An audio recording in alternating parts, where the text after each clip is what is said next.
Hi everybody, just a quick video. I'm just in the library right now, brainstorming 101 with Damien Phillips. I just thought of an amazing idea, creation I'd like to launch to the marketplace. And I'm going publicly with this, okay? It's my idea, okay? So if anybody decides to do anything with this, I'll have a massive lawsuit on the hands because it's going public right now.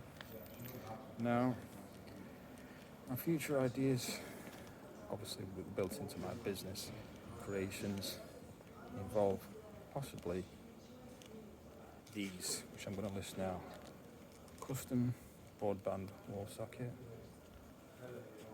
a custom router, and a custom cable that runs from the phone line to the router.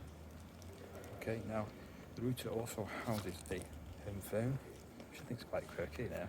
Hello, anybody home? Sort of thing. I think it's a good idea. Anyway, the cable also splits into a couple of options, obviously to power the phone and the router and other devices. So there you go. I'd like to leave that with you for now till I think of more Damien Phillips' creations and ideas. Okay? Hope everybody's alive and well and safe. Have a lovely weekend.